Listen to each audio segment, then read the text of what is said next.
السلام عليكم ورحمة الله وبركاته. هل كان وريق شعبك يوتيوب كانوا معاد وقادر حسن أضولية ما تموقعكم وحنا وقهد الجونا اسبدلو أيان قسم أي العقد اللي يرهدو إلتن جلد أما العقد هو العقد أيان لو قدري ومركز قفكو حق يلنا يا دي مركز قوية أي المؤرشان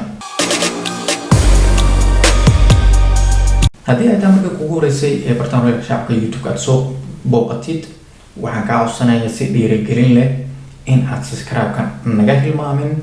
mar walbana waa inaga xasuusin sababtoo ah dad aan jecelnahay ayaa badanaa muuqaaladeena daawada laakiin waxa laga yaabaa qofku inuu iska hilmaamo lacagta Elton Geld ama sidoo kale lacagta nuujinta. Haddaba lacagta nuujinta waa lacag ay hooyada markii ay ilmo u dhashaan ay leedahay oo xaq ah. Lacagtaas waxaa loogu talagalay in hooyada ay qaadato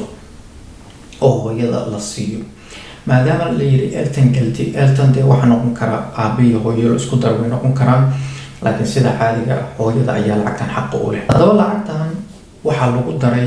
100 ayaa lagu daray awal intaahay maadaama 100 lagu daray lacagtan qofka sanad ayuu qaadan karaa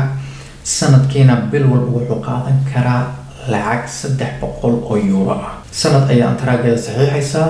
sanadkaasna bil walba 300 ayaa ku soo dhacaysa runtii waa war farxad leh hooyooyinka Soomaaliyeed ayaan leeyahay la socda arrinkaas. haddaba si warbixin dheeraad ah oo heshid barta wararka shacabka YouTube-ka inaha ku hay ama isha ku hay muuqaal kale inta kulmi doona waxay ka tagayaan sidaas iyo nabadgelyo.